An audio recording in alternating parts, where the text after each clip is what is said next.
What project are you currently working on? What are the stories you most want to tell in this moment of time? Is it a question for Shai? For all of you. Okay, I mean, I think you're asking the wrong people because we don't really talk about what we're working on. Do you want to talk about what you're working on now? What do you see in the film? I don't remember. Well, you know, it takes a lot of genius to figure out that Gaza was genocide. The press finally did. So, but my theory is I don't think people are going to survive very much, many of the Palestinians, but I don't know that. But that's what I'm interested in, and in the pathology of Bibi and others in Israel, which is acute. And so I am very interested in that, and I have friends there, and a lot of friends there, believe it or not. And I wrote a book about the Israeli bomb many years ago with the aid of people who are still there, some of them in high good positions. Anyway, but what are you going to do?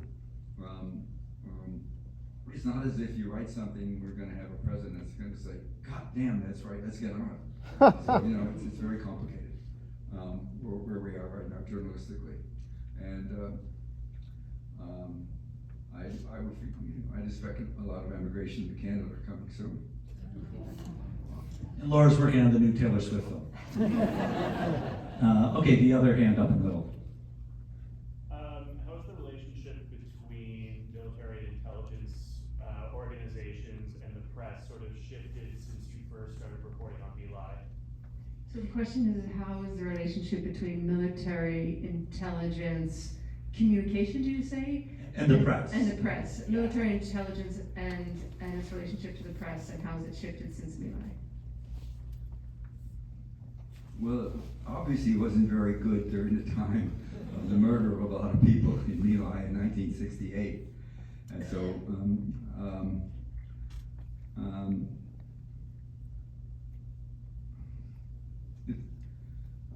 officially it's awful, but I have found, it's a cliche, but I have found there are always people in the military with real integrity.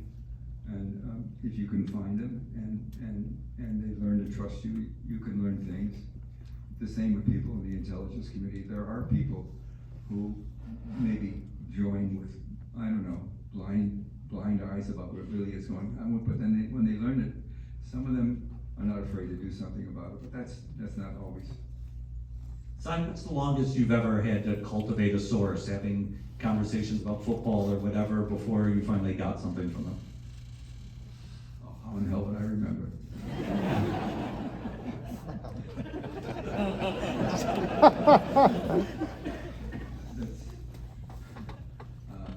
It's not pimpery. I'm not being a pimp, but that's my job, is to find people that are bright and that are known to be bright, that are known to be critical. And I wrote about there's one we talked about, Bob Kiley, who ended up as Helm's personal assistant for a couple of years.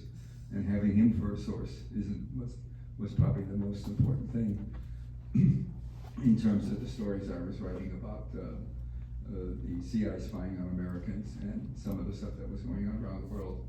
But that's rare. Kylie was yeah, sure. My mentor here asked me to talk about his motivation. We're not on film, but this is what happens. And then what did your father think?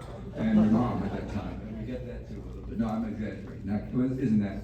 It was close enough though. Anyway. He's a guy out of Notre Dame. Very, very bright. And as you saw, immensely attractive man. Just also, I just mean, not just looks, he was just a guy of probity. And I didn't know anything about him, but I heard he left early. And I will tell you, Bob Kiley, if you look it up, later went on, he went to Boston and went to work for the mayor of Boston on transit. And then Mr. Kiley ended up as the commissioner of transportation for New York City, and then for London. He ended up being and at one point, the magazine which I was then working for, the New Yorker, did a long, long profile of him, and it struck me as so funny because nobody knew him better than I did. And so he was a man of tremendous talents, and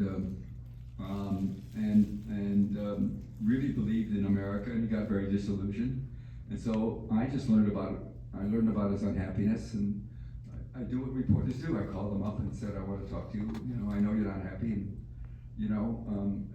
we started having dinners in Boston and Back Bay. I want to say, for how many journalists are in the room or are studying to be journalists, right? So there were some amazing stories that Cy would say, like he learned that Kylie was unhappy, so he's like, oh, I want to talk to that guy. Another thing Cy would talk about is when people retired from the military, that was actually a good time to knock on people's doors. I mean, I think that's how the chemical and biological warfare. Do you want to talk about that? Talk about that. Yeah. It's just common sense. The trick about the military is that, like people in the the NSA stuff, national security eavesdropping stuff, about which I'm sure you in Canada worry about a lot. You should. The thing is that I learned that I was facing the draft, and I jumped into the Army to avoid 2 years, and I did 6 months as learning how to kill, and that's literally what the phrasing was. And so I understood something about military bases, which is they have local newspapers, and so I would go to the Pentagon where they stopped doing it. Not because of me necessarily, but maybe they stopped doing it long ago. I would go start reading newspapers, the local, weekly or bi-weekly paper, and they would always say, so-and-so, Lieutenant General so-and-so, head of the NSA unit here at this base in Okinawa, has retired to Middletown, Georgia, or something like that. And there's a clue. And so I would do that stuff as a kid reporter as a reporter for the New York Times. I did a lot of that to find people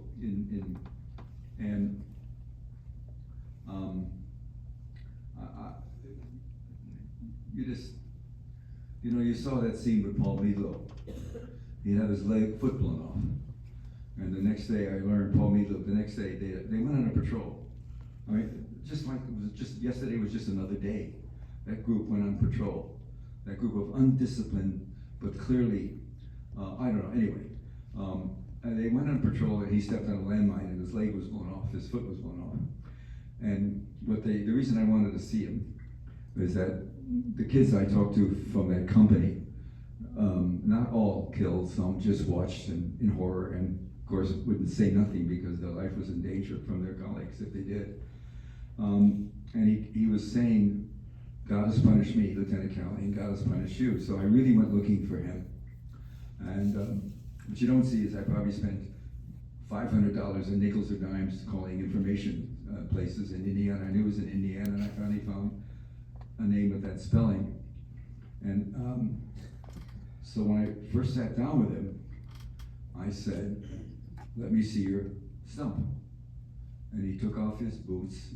I looked at his stump, and he told me how long it took to get ready. And I did that, not really I was just wondering. I just wondered what it felt like. I wondered what it felt like to have one day been involved in killing, and the next day, I knew what he'd done. And the next day, having his own, he thought God had given him a message. I really do believe that. But anyway, I don't believe God did, by the way, but that's what he thought. And so then I asked him what happened. And that's when, as you saw in the film, he began just blah, blah, blah, blah, expiation. But I've learned one thing is, I don't hesitate if I see somebody limping to say, so tell me, was that in the war or what happened? Because it's just amazing how many people don't want to do that. I don't advertise it. I mean, it's a good thing. I'm just saying it worked for me. It's like that Colonel General. I said, you shot yourself in the knee. I'd worked with him when I was a reporter in the Pentagon for a couple of years. He was a good guy.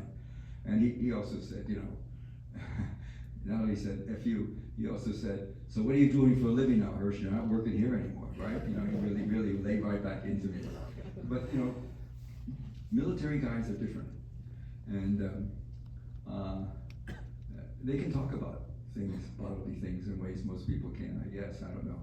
But anyway, I wasn't playing a trick with Paul. I just wondered what it was like.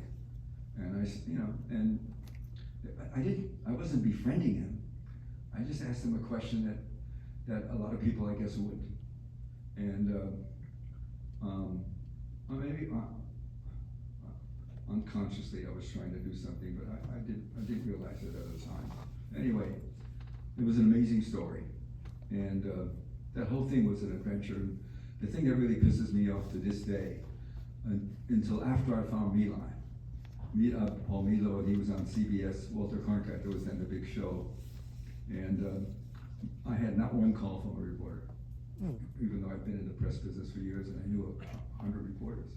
Not one call saying, anything I do to help? Is there a piece of the story you want to share? I would have done something, given them some names.